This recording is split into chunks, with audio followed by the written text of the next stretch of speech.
Bonjour. Mesdames et messieurs, bonjour. Je suis heureux de vous accueillir au nom du Théâtre Molière-Sorbonne, puisque c'est l'atelier du Théâtre Molière-Sorbonne que vous allez voir la réalisation.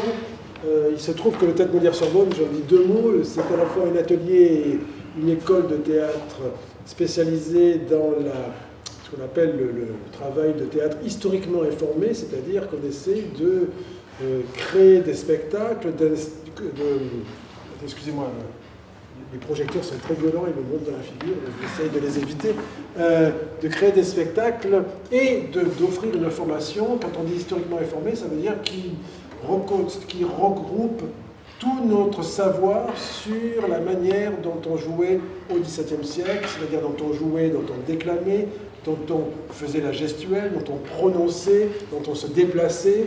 Et c'est à la fois donc une école qui propose des spectacles avec une petite troupe quasiment permanente. Certains d'entre vous ont entendu parler de notre Malade imaginaire qui a été créé il y a quelques mois, qui a été joué samedi dernier au théâtre de la ville, à l'espace Cardin, qui va être repris en décembre à 3 reprises et en février ensuite. Et parallèlement, nous avons donc une formation de certains qui vont rentrer dans la troupe, d'autres qui font ça à titre expérimental, d'autres parce qu'ils veulent faire du théâtre. Et cette formation que l'on donne aux étudiants, pour nous des premières années, mais qui souvent sont avancés jusqu'en master, eh bien c'est la réalisation de cette formation que vous allez voir aujourd'hui, puisqu'on leur propose de travailler sur des extraits de pièces de théâtre, en particulier de Britannicus de Racine. Et ce sont des extraits que vous allez voir aujourd'hui, et encore une fois, on espère et on sait que certains d'entre eux vont monter bientôt dans le stade supérieur pour rejoindre leurs aînés qui nous permettent de réaliser ces spectacles. Voilà, donc je laisse la parole aux deux intervenants qui participent et qui même dirigent la formation, qui sont Michael Bouffard et Jean-Noël Laurenti. Michael Bouffard pour la gestuelle et les déplacements, et le reste, la costume, etc. Et Jean-Noël Laurenti pour tout ce qui est expression vocale, voix, prononciation, déclamation.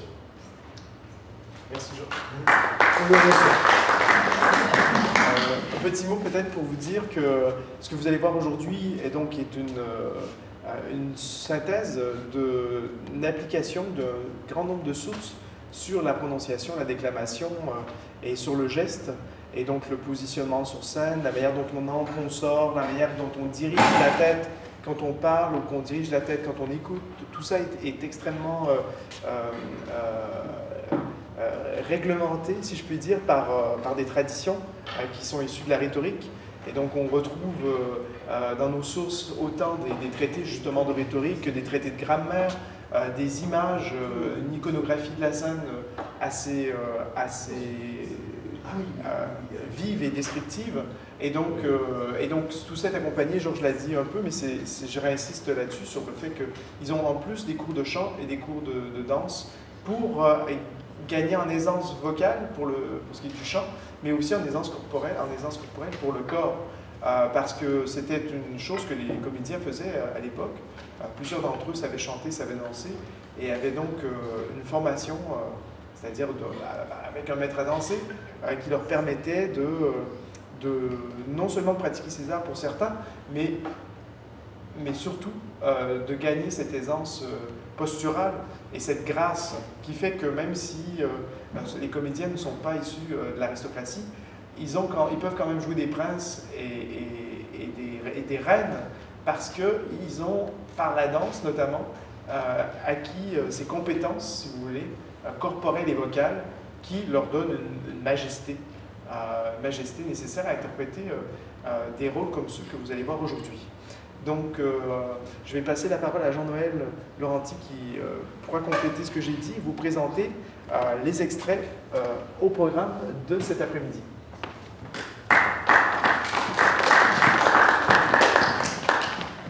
Bonjour mesdames et messieurs, donc je vais vous faire une présentation rapide de la pièce de Racine. Avec Britannicus, Racine écrit évidemment une pièce de Racine, mais il s'amuse aussi à marcher sur le terrain de Corneille en écrivant une tragédie romaine, politique. Sauf que ça va être du Racine parce que tous les projets politiques sont subvertis par la concupiscence amoureuse, les conflits qui vont mener à la fin. Que je ne vous dis pas tout de suite, bien sûr. Et donc, voici les données de l'action. Nous sommes au 1er siècle après Jésus-Christ, nous sommes à Rome, c'est le régime impérial fondé par Auguste, nous sommes 40 ans après la mort d'Auguste, et le grand problème de l'Empire romain, c'est qu'il n'y a pas de règle de succession, comme c'est le cas en France avec la règle de la primogéniture mâle. Et donc, quand un empereur meurt, il peut y avoir plusieurs candidats à la succession. Alors, c'est le cas à la fin du règne de Claude, qui lui-même a succédé à Caligula, qui avait tourné en tyran et qui avait été assassiné. Et donc, Claude a épousé sa nièce, Agrippine, qui est une descendante en ligne directe d'Auguste. Il a épousé sa nièce Agrippine, laquelle s'est fait épouser tout simplement pour mettre la main sur le pouvoir par empereur interposé. Elle avait un premier fils qui s'appelle Néron, et donc elle a fait adopter ce fils par Claude, l'adoption étant souvent un moyen de désigner son successeur pour les empereurs. Et le problème, c'est que Claude avait un fils d'un premier lit, plus jeune que Néron, qui est Britannicus. Donc Agrippine a écarté Britannicus de la succession, et ensuite elle parachève le travail en faisant empoisonner Claude. Donc Néron prend le pouvoir, et Agrippine espère que elle va pouvoir gouverner à travers lui. Néron a été flanqué de 2 précepteurs, Sénèque, le philosophe, et Burrus pour l'art de la guerre. Et donc Agrippine espère que Néron est suffisamment encadré pour lui obéir. Mais le problème, c'est que Néron prend son autonomie. Et donc, là, nous arrivons au début de la pièce, Agrippine sent qu'elle devient importune, comme elle dit. Elle n'arrive plus à gouverner Néron, et Sénèque et Burrus se sont retournés contre elle au nom de l'indépendance de l'empereur et de l'intérêt de l'État. Alors, là où les choses se compliquent encore, c'est que Britannicus lui-même qui ronge son frein après avoir été spolié de la succession. Britannicus a noué une intrigue d'amour avec une de ses lointaines cousines qui s'appelle Junie, et donc Agrippine, jouant la politique de bascule, décide d'appuyer Britannicus contre Néron. Néron se venge en faisant enlever Junie au milieu de la nuit. Mais il se trouve que, et ce sera la suite, en voyant Junie monter dans le panier à salade, il tombe amoureux d'elle. Et là va se nouer, vont s'entrelacer l'intrigue amoureuse et l'intrigue politique. Alors pour l'instant, nous sommes au début. C'est la scène d'exposition. Agrippine a décidé d'avoir une grande explication avec Néron. Et donc, elle fait le siège de la chambre de l'empereur à la fin de la nuit, en attendant qu'il se réveille et qu'elle puisse lui parler. Et donc, elle est tout de même levée un peu tôt. Elle est venue sans escorte, et sa suivante, Albine, très étonnée, et donc va lui demander pourquoi elle se promène comme ça, toute seule, dans le palais, et ça va être l'occasion pour Agrippine d'expliquer son problème et ses projets. Alors la difficulté de cette scène, c'est que c'est une scène d'exposition, et les scènes d'exposition sont souvent ennuyeuses, ou risquent, c'est un des grands risques pour le poète, parce qu'il va falloir donner un maximum d'informations aux spectateurs de la façon la plus naturelle, et le risque, ce sont les grands discours. Alors, pour nous, au Théâtre Molière-Sorbonne, c'est un peu pain béni, parce que justement, le défi, ça consiste à rendre ces discours de façon à en montrer l'intérêt, c'est-à-dire faire ressortir le raisonnement, les retournements de pensée, les liens logiques, les passions qui s'expriment à travers l'exposé des divers personnages et les relations entre le personnage principal qui exprime ses états d'âme et son confident ou sa confidente. Donc, je vous laisse avec cette scène d'exposition.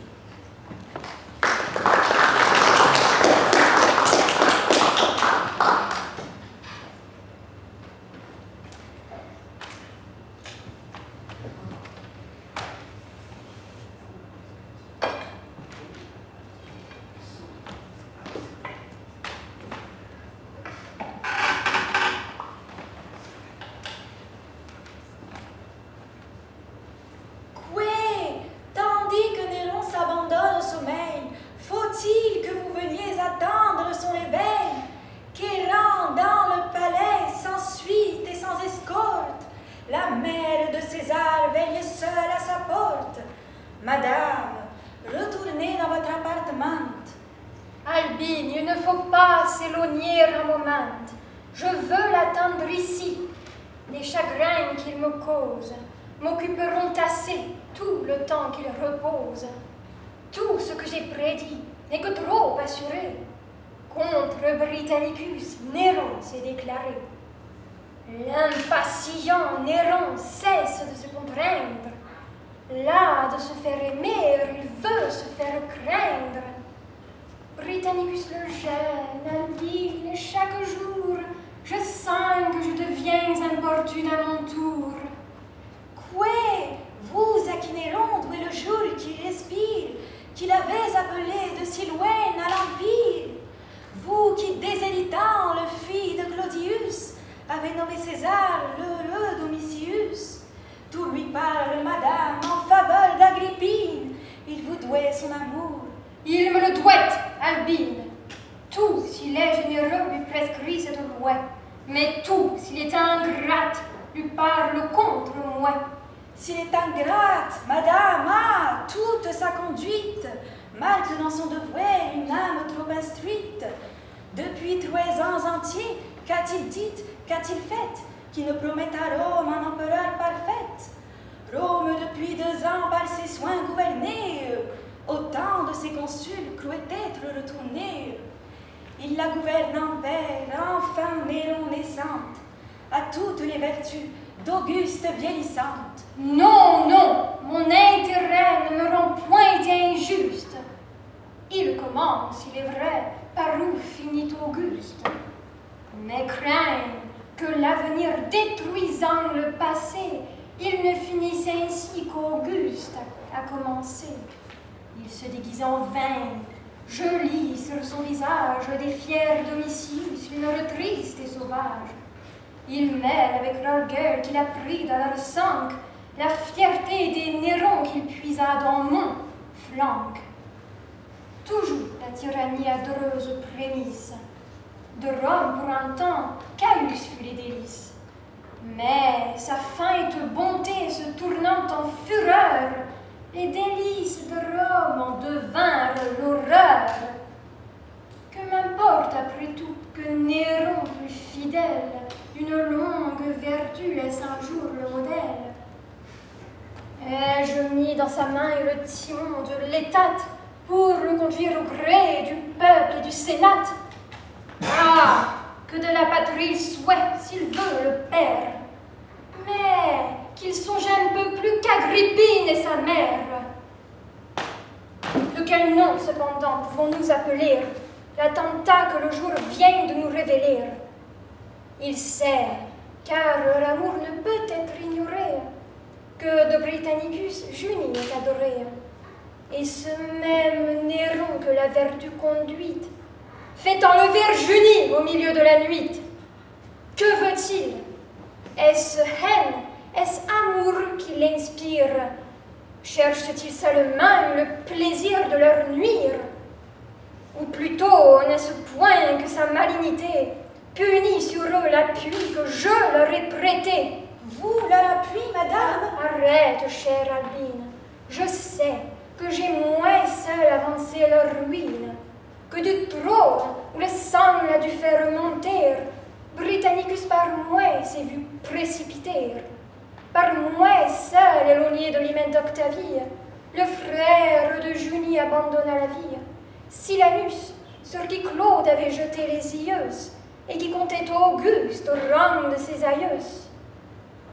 Néron jouit de tout, et moi, pour récompense, il faut qu'entre eux et lui je tienne la balance, afin que quelques jours, par une même loi, Britannicus la tienne entre mon fils et moi. Quel dessein! Je m'assure un port dans la tempête. Néron m'échappera si ce frein ne l'arrête. Mais prendre contre un fille tant de soins superflus? Je le craindrai bientôt s'il ne me craignait plus. Une injuste frayeur vous alarme peut-être, mais si Néron pour vous n'est plus ce qu'il doit être, du moins son changement ne vient pas jusqu'à nous, et ce sont des secrets entre César et vous. Quelques titres nouveaux que Rome lui défère, Néron ne reçoit point qu'il ne donne à sa mère. À peine par le ton de la triste Octavie, Auguste votre aïeul honora moins Livie. Néron devant sa mère a permis le premier qu'on portât les faisceaux couronnés de laurier. Quels effets voulez-vous de sa reconnaissance? Un peu moins de respect et plus de confiance. Tous ces présents, Albine, irritent mon dépit. Je vois nos honneurs crêtre et tomber mon crédit. Non, non, le temps n'est plus que Néron, jeune encore, me renvoyait les vœux d'une cour qu'il adore. Lorsqu'il se reposait sur moi de tout l'état, que mon ordre au palais assemblait le sénat, et que derrière un voile, invisible et présente, j'étais de ce grand corps l'âme toute puissante. Des volontés de Rome alors mal assurées, Néron de sa grandeur n'était point enivré. Ce jour, ce triste jour frappe encore ma mémoire, où Néron fut lui-même ébloui de sa gloire, quand les ambassadeurs de tant de rois divers vinrent le reconnaître au nom de l'univers. Sur son trône avec lui j'allais prendre ma place. J'ignore quel conseil prépara ma disgrâce. Quoi qu'il en soit, Néron, d'aussi loin qu'il me vit, laissa sur son visage éclater son dépit. Mon cœur même en conçut un malheureux augure. L'ingrat, d'un faux respect colorant son injure, se leva par avance et courant m'embrasser, il m'écarta du trône où je m'allais placer. Depuis ce coup fatal, le pouvoir d'Agrippine, vers sa chute à grands pas chaque jour s'achemine. L'ombre seule m'en reste, et l'on n'implore plus que le nom de Sénèque et l'appui de Burrus. Ah, si de ce soupçon votre âme est prévenue, pourquoi nourrissez-vous le venin qui vous tue? Daignez avec César vous éclaircir du moins. César ne me voit plus, Albine, sans témoins. En public, à mon heure, on me donne audience. Sa réponse est dictée, et même son silence. Je vois deux surveillances, ses maîtres et les miens, présider l'un ou l'autre à tous nos entretiens. Mais je le poursuivrai d'autant plus qu'il m'évite. De son désordre, Albine, il faut que je profite. J'entends du bruit. On ouvre. Allons subitement lui demander raison de cet enlèvement. Surprenant, s'il se peut, les secrets de son âme. Mais quoi? Déjà Burrus sort de chez lui?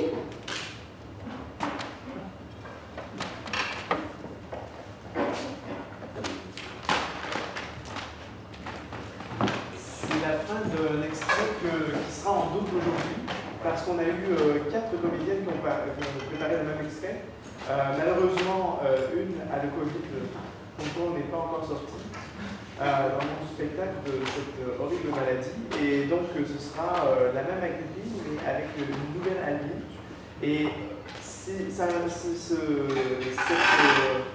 redite a quand même un intérêt pour vous, spectateurs, parce que vous pouvez voir qu'avec les mêmes gestes, avec les mêmes indications de déclamation, les effets rhétoriques, il y a quand même une interprétation. Et ça déconstruit un mythe qui est à la peau dure, c'est-à-dire que le théâtre baroque est quelque chose de parfaitement codifié et que peu importe le nom qu'on donne, on va toujours avoir la même chose, ce sont toujours les mêmes gestes, les mêmes mots, et même avec les mêmes gestes, vous allez voir qu'on peut donner une sensibilité différente à ces mêmes extraits.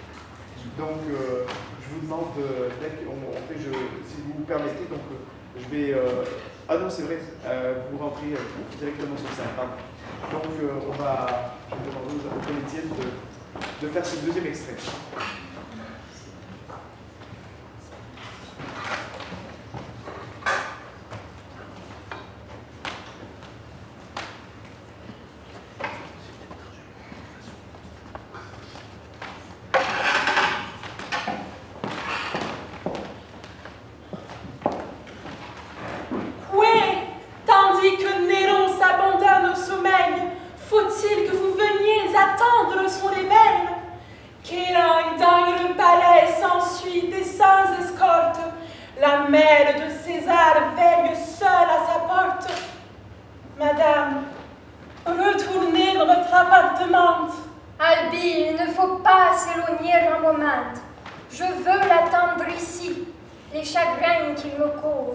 m'occuperont assez tout le temps qu'il repose. Tout ce que j'ai prédit n'est que trop assuré. Contre Britannicus, Néron s'est déclaré. L'impatient Néron cesse de se contraindre. Là, de se faire aimer, il veut se faire craindre. Britannicus le gêne, Albine, et chaque jour, je sens que je deviens importune à mon tour. Oui, vous à qui Néron douait le jour qui respire, qui l'avez appelé de si loin à l'Empire, vous qui déshéritant le fils de Claudius, avez nommé César l'heureux Domitius. Tout lui parle, madame, en faveur d'Agrippine. Il vous doit son amour. Il me doit, Albine. Tout, s'il est généreux, lui prescrit cette loi. Mais tout, s'il est ingrate, lui parle contre moi. S'il est ingrate, madame, toute sa conduite marque dans son devoir une âme trop instruite. Depuis 3 ans entiers, qu'a-t-il dit, qu'a-t-il fait, qui ne promette à Rome un empereur parfait? Rome, depuis 2 ans, et par ses soins gouvernée, autant de ses consuls crétêtres retournés. Il la gouverne en paix, rend fin Néron naissante à toutes les vertus d'Auguste vieillissantes. Non, non, mon intérêt ne me rend point injuste. Il commence, il est vrai, par où finit Auguste.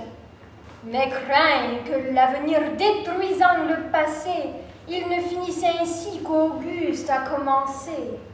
Il se déguise en vain, je lis sur son visage des fiers Domitius, l'humeur triste et sauvage.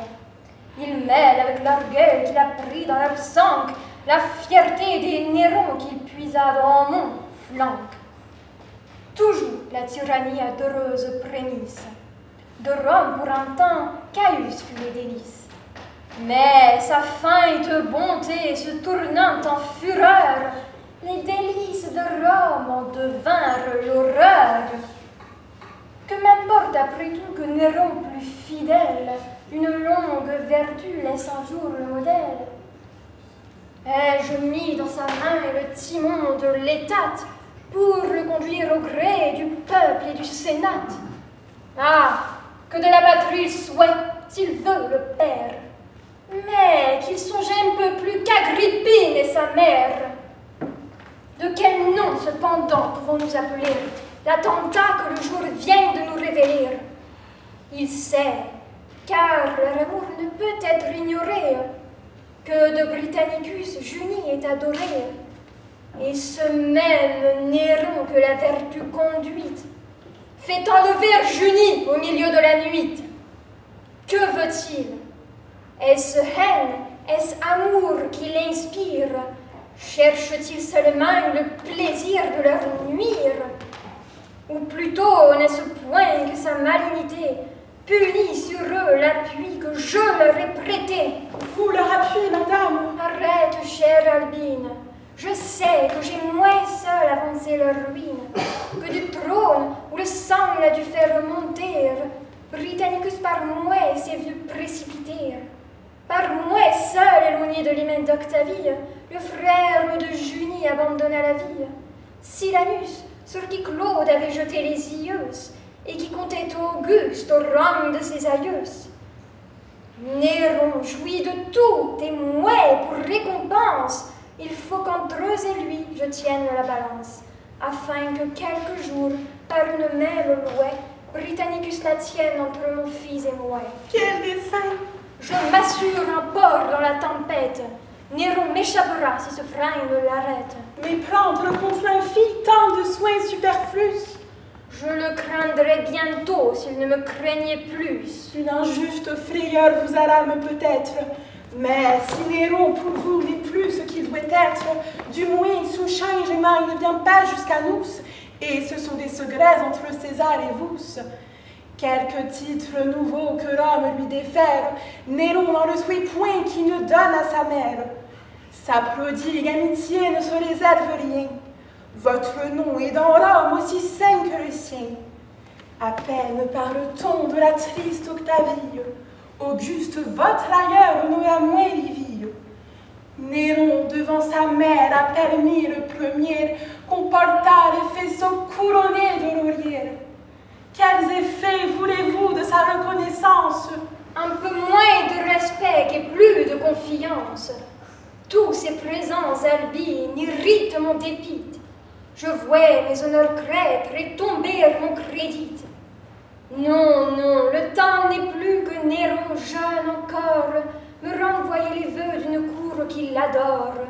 Lorsqu'il se reposait sur moi de tout l'état, que mon ordre au palais assemblait le sénat, et que derrière un voile, invisible et présente, j'étais de ce grand corps l'âme toute puissante. Des volontés de Rome alors mal assurées, Néron de sa grandeur n'était point enivré. Ce jour, ce triste jour frappe encore ma mémoire, où Néron fut lui-même ébloui de sa gloire, quand les ambassadeurs de tant de rois divers vinrent le reconnaître au nom de l'univers. Sur son trône avec lui j'allais prendre ma place. J'ignore quel conseil prépara ma disgrâce. Quoi qu'il en soit, Néron, d'aussi loin qu'il me vit, laissa sur son visage éclater son dépit. Mon cœur même en conçut un malheureux augure. L'ingrat, d'un faux respect colorant son injure, se leva par avance et courant m'embrasser, il m'écarta du trône où je m'allais placer. Depuis ce coup fatal, le pouvoir d'Agrippine, vers sa chute à grands pas, chaque jour s'achemine. L'ombre seule m'en reste, et l'on n'implore plus que le nom de Sénèque et l'appui de Burrus. Ah, si de ce soupçon votre âme est prévenue, pourquoi nous laissez-vous le venin qui vous tue? Daignez avec César vous éclaircir du moins. César ne me voit plus, Albine, sans témoins. En public, à mon heure, on me donne audience. Sa réponse est dictée, et même son silence. Je vois deux surveillances, ses maîtres et les miens, présider l'un ou l'autre à tous nos entretiens. Mais je le poursuivrai d'autant plus qu'il m'évite. De son désordre, Albine, il faut que je profite.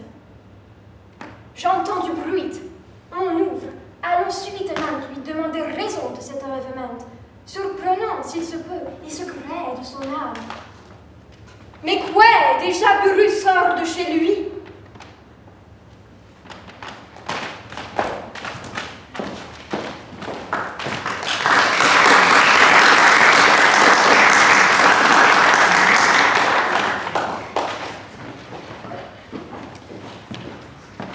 nous arrivons à l'acte 2. Néron, après être tombé amoureux de Junie, a médité pendant la nuit et il a décidé de l'épouser, qu'elle le veuille ou non. Donc, à l'acte 2, eh bien, il s'entretient avec elle, il la fait venir, et il lui offre sa main, il est prêt à divorcer de la triste Octavie, c'est-à-dire la sœur de Britannicus qu'on lui avait donnée en mariage pour préparer la succession de Claude, et répudiant Octavie, il désire épouser Junie. Alors Junie, évidemment, n'est pas tout à fait d'accord. Et Néron, eh bien, va utiliser un subterfuge, car, comme dit Racine dans sa préface, Néron n'est pas encore tout à fait un monstre, c'est un monstre naissant, et donc il va donner au spectateur des preuves de ses capacités de monstre naissant. Alors pour cela, il dit à Junie, je vais me cacher, vous allez voir Britannicus, et vous allez lui dire que vous ne l'aimez plus et que vous m'épousez. Et vous allez lui donner son congé. Alors évidemment, Junie est très ennuyée, parce qu'elle n'a aucune envie de congédier Britannicus, elle n'a aucune envie d'épouser Néron, mais Néron menace Junie de faire tuer Britannicus si elle ne lui dit pas ce qu'il lui ordonne de dire. Voilà, donc scène de torture psychologique, et donc les choses se déroulent comme vous allez le voir.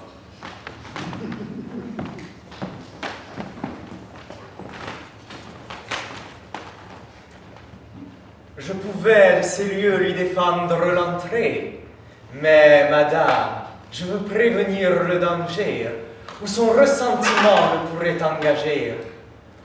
Je ne veux point le perdre, il vaut mieux que lui-même entende son arrêt de la bouche qu'il aime. Si ces jours vous sont chers, éloignez-le de vous, sans qu'il ait aucune raison de me craindre jalouse. De son bannissement, prenez sur vous l'offense, et soit par vos discours, soit par votre silence, du moins par vos fraideurs, faites-lui concevoir qu'il doit porter ailleurs ses vœux et son espoir. Moi, que je lui prononce un arrêt si sévère, ma bouche mille fois lui jura le contraire. Quand même, jusque-là, je pourrais me trahir, mes yeux lui défendront, Seigneur, de m'obéir. Caché près de ces lieux, je vous verrai, madame. Renfermez votre amour dans le fond de votre âme. Vous n'aurez point pour moi de langage secret. J'entendrai des regards que vous créerez muets, et sa perte sera l'infaillible salaire d'un geste ou d'un soupir échappé pour lui plaire. Hélas, si j'ose encore former quelques souhaits, Seigneur, permettez-moi de ne le voir jamais. Britannicus, Seigneur, demande la princesse. Il approche. Qu'il vienne. Ah, Seigneur! Je vous laisse. Sa fortune dépend de vous plus que de moi. Madame, en le voyant, songez que je vous vois. Ah, cher Narcisse, course devant de ton maître. Dis-lui, je suis perdue et je le vois paraître. Madame, quel bonheur me rapproche de vous. Ouais, je puis donc jouir d'un entretien si doux. Mais parmi ce plaisir, quel chagrin me dévore. Hélas, puis-je espérer de vous revoir encore? Faut-il que je dérobe avec mille détours un bonheur que vos yeux m'accordaient tous les jours? Quelle nuit, quel réveil, vos pleurs, votre présence, non point de ces cruelles désamées insolences.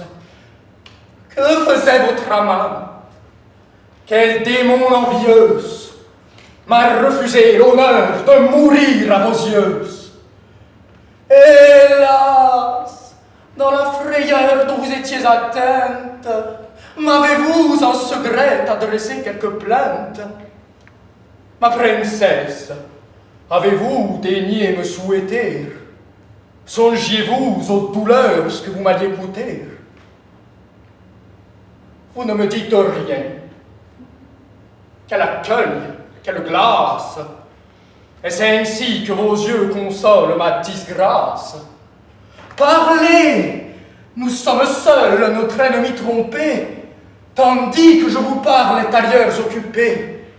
Ménageons les moments de cette heureuse absence. Vous êtes en des lieux tout pleins de sa puissance. Ces murs même, Seigneur, peuvent avoir des yeux, et jamais l'empereur n'est absent de ces lieux. Et depuis quand, madame, êtes-vous si craintive? Ouais, déjà votre amour souffre qu'on le captive. Qu'est devenu ce cœur qui me jurait toujours de faire à nous-mêmes envier nos amours? Mais bannissez, madame, une inutile crainte. La foi dans tous les cœurs n'est pas encore éteinte. Chacun semble des yeux approuver mon courrouce. La mère de Néron se déclare pour nous. Rome de sa conduite elle-même offensée. Ah, Seigneur, vous parlez contre votre pensée. Vous-même, vous m'avez avoué 1000 fois que Rome le louait d'une commune voix. Toujours à sa vertu vous rendiez quelque hommage. Sans doute la douleur vous dicte ce langage. Ce discours me surprend, il le faut avouer. Je ne vous cherchais pas pour l'entendre louer. Ouais, pour vous confier la douleur qui m'accable. À peine je dérobe un moment favorable. Et ce moment si cher, madame, est consumé. À louer l'ennemi dont je suis opprimé. Qui vous rend à vous-même en un jour si contraire? Ouais, même vos regards ont appris à se taire. Que vois-je? Vous craignez de rencontrer mes yeux. Néron vous plairait-il? Vous serais-je odieuse? Ah, si je le croyais! Au nom des dieux, madame, éclaircissez le trouble où vous jetez mon âme. Parlez! Ne suis-je plus dans votre souvenir? Retirez-vous, Seigneur. L'empereur va venir. Ah, si je le croyais! Narcisse, à qui dois-je m'attendre?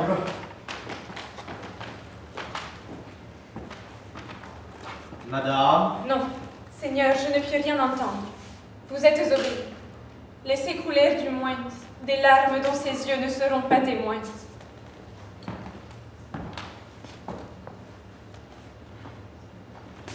Eh bien, de leur amour tu vouais la violence. Narcisse, elle a paru jusque dans son silence. Elle aime mon rival, je ne puis l'ignorer. Mais je mettrai ma jouée à le désespérer.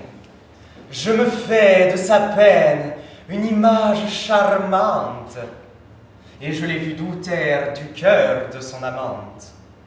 Je la suis. Mon rival t'attend pour éclater par de nouveaux soupçons. Va, cours le tourmenter. Et tandis qu'à mes yeux on le pleure, on l'adore, fais-lui payer bien cher un bonheur qu'il ignore. La fortune t'appelle une seconde fois, Narcisse. Voudrais-tu résister à sa voix? Suivons jusqu'au bout ses ordres favorables. Et pour nous rendre heureux, perdons les misérables.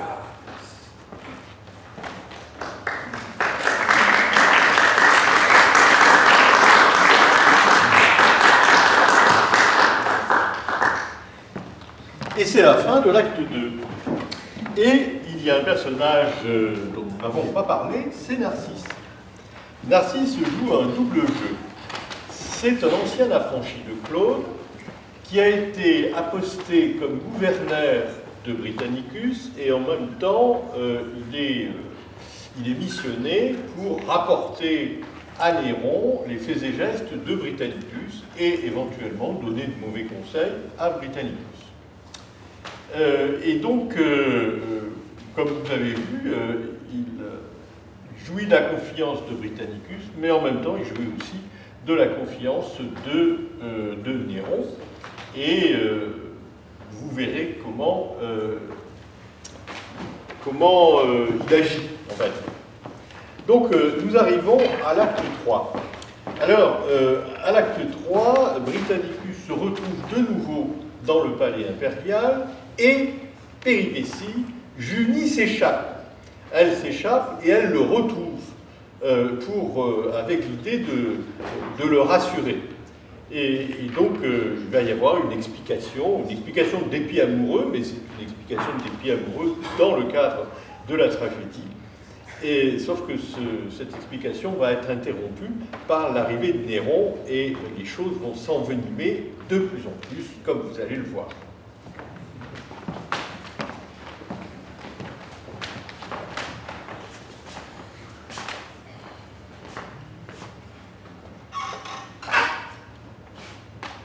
Ah, n'en voilà que trop, c'est trop me faire entendre.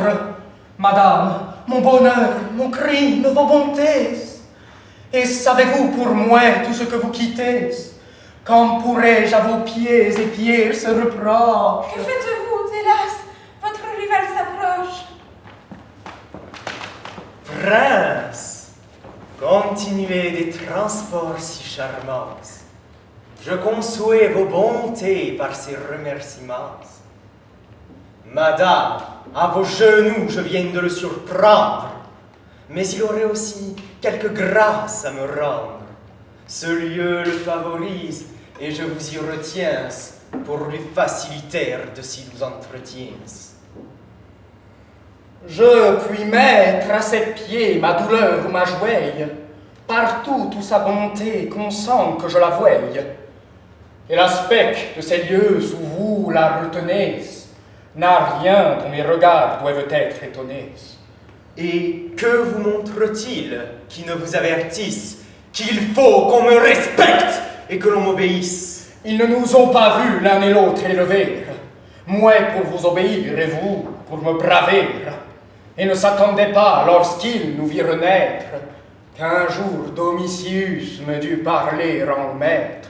Ainsi par le destin nos voeux se sont traversés. J'obéissais alors et vous obéissez. Si vous n'avez appris à vous laisser conduire, vous êtes jeune encore, et l'on peut vous instruire. Et qui m'en instruira? Tout l'Empire à la fouesse, Rome! Rome met-elle au nombre de vos droits tout ce qu'a de cruel l'injustice et la force, les emprisonnements, le rapt et le divorce? Rome ne porte point ses regards curieux, jusque dans des secrets que je cache à ses yeux. Imitez son respect. On sait ce qu'elle en pense. Elle se tait du moins. Imitez son silence. Ainsi Néron commence à ne se plus forcer. Néron de vos discours commence à se lasser. Chacun devait bénir le bonheur de son règne. Heureuse ou malheureuse, il suffit qu'on me craigne. Je connais mal Junie, où de tels sentiments ne mériteront pas ses applaudissements. Si je ne sais le secret de lui plaire, je sais l'art de punir un rival téméraire. Pour moi, quelque péril qui me puisse accabler, sa seule inimitié peut me faire trembler. Souhaitez-la, c'est tout ce que je vous puis dire. Le bonheur de lui plaire est le seul où j'aspire. Elle vous l'a promis, vous lui plairez toujours. Je ne sais pas du moins épier ses discours. Je la laisse expliquer sur tout ce qui me touche et ne me cache point pour lui fermer la bouche. Je vous entends. Eh bien, garde! Que faites-vous? C'est votre frère. Et hélas, c'est un amant jalouse. Seigneur, ni le malheur persécuter sa vie. Ah, son bonheur peut-il exciter votre envie? Souffrez que de vos cœurs, rapprochant les liens, je me cache à vos yeux et me dérobe aux siens. Ma fuite fuite arrêtera vos discordes fatales. Seigneur, j'irai remplir le nombre de vestales. Ne lui disputez plus mes vœux infortunés. Souffrez que les dieux seuls en soient importunés. L'entreprise, madame, est étrange et soudaine. Dans son appartement, garde qu'on la ramène. Gardez Britannicus dans celui de sa sœur. C'est ainsi que Néron s'est disputé un cœur. Grâce sans l'irriter, cédons à cet orage. Garde, obéissez, sans tarder davantage.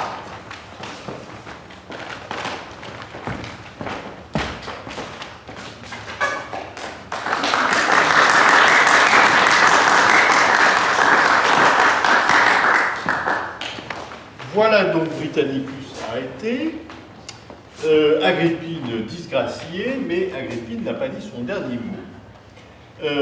Sommée de venir se justifier devant l'empereur, eh bien c'est elle qui va retourner la situation. Elle va tellement accabler Néron de reproches d'ingratitude qu'elle finit par obtenir la réconciliation avec Britannicus. Seulement, les choses ne sont pas si simples parce que après qu'elle s'est retirée, eh bien, Néron va avoir un entretien successivement avec son précepteur Burrus et avec Narcisse. Et donc, avec Burrus, il va dire ses véritables intentions, que vous allez voir, et au fil de retournements divers, oratoires notamment, eh bien, Narcisse va intervenir pour pousser Néron dans la détermination inverse. Je n'en dis pas plus, vous allez voir.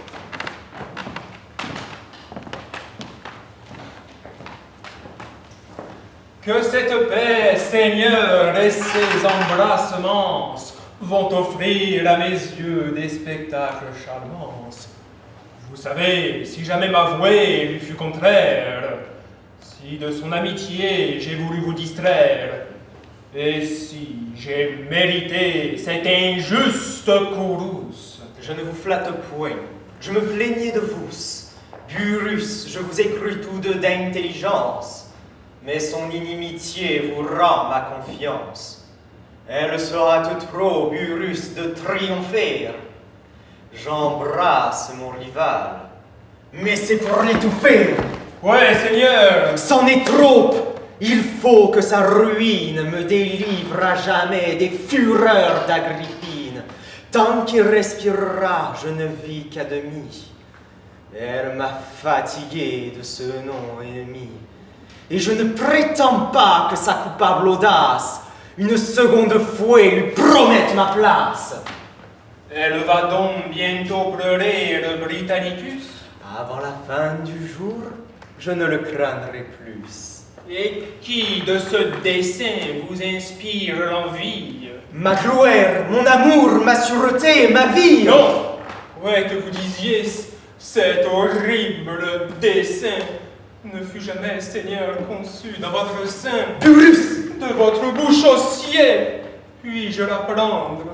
Vous-même, sans frémir, avez-vous pu l'entendre? Songez-vous dans quel sang vous allez vous baigner? Néron, dans tous les cœurs, est-il là de régner? Que dira-t-on de vous? Quelle est votre pensée? Qu'est toujours enchaîné de ma gloire passée, j'aurai devant les yeux je ne sais quel amour que le hasard nous donne et nous ôte en un jour. Soumise à tous leurs vœux, à mes désirs contraires, suis-je leur empereur seulement pour leur plaire? Et ne suffit-il pas, Seigneur, à vos souhaits, que le bonheur public souhaite un de vos bienfaits? C'est à vous à choisir, vous êtes encore maître. Vertueux jusqu'ici, vous pouvez toujours l'être. Le chemin est tracé, rien ne vous le tient plus. Vous n'avez qu'à marcher de vertus en vertus. Mais si de vos flatteurs vous suivez la maxime, il vous faudra, Seigneur, courir de crime en crime, soutenir vos rigueurs par d'autres cruautés, et laver dans le sang vos bras ensanglantés. Britannicus mourant excitera le zèle de ses amis tout prêts à prendre sa querelle. Ces vengeurs trouveront de nouveaux défenseurs qui, même après leur mort, auront des successeurs. Vous allumez un feu qui ne pourra s'éteindre. Craint de tout l'univers, il vous faudra tout craindre. Toujours punir, toujours trembler dans vos projets. Et pour vos ennemis, comptez tous vos sujets. Ah, de vos premiers ans, l'heureuse expérience vous fait-elle, Seigneur, haïr votre innocence? Songez-vous au bonheur qui les a signalés? Dans quel repos au ciel les avez-vous coulés? Quel plaisir de penser et de dire en vous-même. Parle tout en ce moment, on me bénit, on m'aime. On ne vouait point le peuple à mon nom s'alarmer. Le ciel, dans tous leurs pleurs, ne m'entend point nommer. Leur sombre inimitié ne fuit point mon visage. Je voyais voler partout les cœurs à mon passage. Tels étaient vos plaisirs. Quel changement odieux! Le sang le plus abject vous était précieux.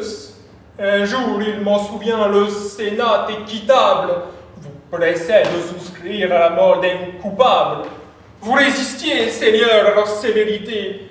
Votre cœur s'accusait de trop de cruauté, et plaignant les malheurs attachés à l'Empire, je voudrais, disiez-vous, ne savoir pas écrire. Non! Vous me créerez ou bien de ce malheur. Ma mort m'épargnera la vue et la douleur. On ne me verra point survivre à votre gloire. Si vous allez commettre une action si noire, me voilà prêt, Seigneur. Avant que de partir, faites percer ce cœur qui n'y peut consentir. Appelez les cruels qui vous l'ont inspiré, qui le viennent essayer, leurs mains mal assurées. Mais je vois que mes pleurs touchent mon embelleur. Je vois que sa vertu frémit de leur fureur. Ne perdez point de temps. Nommez-moi les perfides qui vous osent donner ces conseils parricides. Appelez votre frère, oubliez dans ses bras. Ah, que demandez-vous? Non, il ne vous hait pas. Seigneur, on le trahit, je sais son innocence. Je vous réponds pour lui de son obéissance. J'y cours, je vais presser d'un entretien si doux. Dans mon appartement, qu'il m'attende avec vous.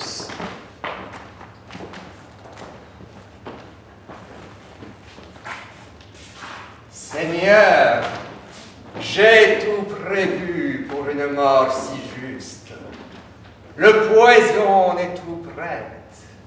La fameuse locuste a redoublé pour moi ses soins officieuses. Elle a fait expirer un esclave à mes yeux. Et le fer est moins prompt pour trancher une vie que le nouveau poison que sa main me confie. C'est assez, Narcisse, je reconnais ce soin, et ne souhaite pas que vous alliez plus loin. Quoi? Pour Britannicus, votre haine affaiblie me défend? Oui, Narcisse, on nous réconcilie. Je me garderai bien, Seigneur, de vous en détourner. Mais il s'est vu tantôt emprisonné. Cette offense en son cœur sera longtemps nouvelle. Il n'est point de secret que le temps ne révèle. Il saura que ma main lui devait présenter un poison que votre ordre avait fait apprêter. Les dieux de ce dessein poussent-ils le distraire? Mais peut-être il fera ce que vous n'osez faire. On répond de son cœur, et je vaincrai le mien. Et l'hymen de génie, en est-il le lien? Seigneur, lui faites-vous encore ce sacrifice? C'est prendre trop de soin.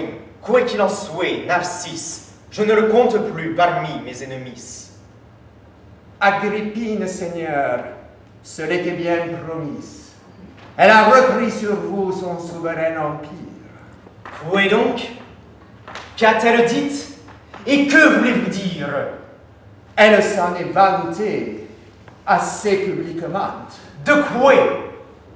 Qu'elle n'avait qu'à vous voir un moment, qu'à tout ce grand éclat, à ce courroux funeste, on verrait succéder à un silence modeste, que vous-même à la paix souscririez le premier, heureux que sa bonté daignât tout oublier. Mais, Narcisse, dis-moi, que veux-tu que je fasse? Je n'ai que trop de pente à punir son audace. Et si je m'en créais ce triomphe indiscret, serait bientôt suivi d'un éternel regret. Mais de tout l'univers, quel sera le langage? Sur les pas des tyrans veux-tu que je m'engage, et que Rome, effaçant tant de titres d'honneur, me laisse pour tout nom celui d'empoisonneur? Ils mettront ma vengeance au rang des parricides. Et prenez-vous, Seigneur, leurs caprices pour guides? Avez-vous prétendu qu'ils se tairaient toujours? Est-ce à vous de prêter l'oreille à leurs discours? De vos propres désirs perdrez-vous la mémoire, et serez-vous le seul que vous n'oserez croire? Mais, Seigneur, les Romains ne vous sont pas connus. Non, non, dans leurs discours, ils sont plus retenus. Tant de précautions nuit à votre règne. Ils croiront en effet mériter qu'on les craigne. Au joug depuis longtemps, ils se sont façonnés. Ils adorent la main qui les tient enchaînés. Vous les verrez toujours ardents à vous complaire. Leur prompte servitude a fatigué Tibère.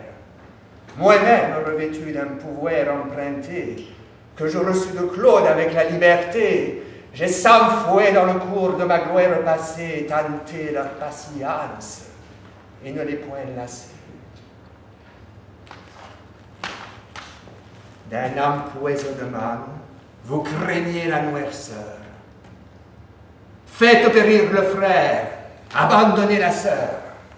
Rome sur ses autels prodiguant les victimes, fussent-ils innocents, leur trouvera des crimes. Vous verrez mettre au rang des jours infortunés, ceux où jadis la sœur et le frère sont nés. Narcisse, encore un coup, je ne puis l'entreprendre. J'ai promis à Burrus, il a fallu me rendre. Je ne veux point encore, en lui manquant de fouet, donner à sa vertu des armes contre moi. J'oppose à ses raisons un courage inutile. Je ne l'écoute point avec un cœur tranquille. Burrus ne pense pas, Seigneur, tout ce qu'il dit. Son adrette vertu ménage son crédit. Ou plutôt, ils n'ont tous qu'une même pensée. Ils verraient par ce coup leur puissance abaisser. Vous seriez libre alors, Seigneur, et devant vous, ces maîtres orgueilleux fléchiraient comme nous. Où est donc? Ignorez-vous tout ce qu'ils osent dire? Néron, s'ils en sont crus, n'est point né pour l'Empire. Il ne dit, il ne fait que ce qu'on lui prescrit. Burrus conduit son cœur, ce n'est que son esprit. Pour toute ambition, pour vertu singulière, il excelle à conduire un char dans la carrière, à disputer des prix indignes de ses mains, à se donner lui-même en spectacle romain, à venir prodiguer sa voix sur un théâtre, à réciter des chants qu'il veut qu'on idolâtre, tandis que des soldats de moments à moments vont arracher pour lui des applaudissements. Ah, ne voulez-vous pas les forcer à se taire? Viens, Narcisse, allons voir ce que nous devons faire.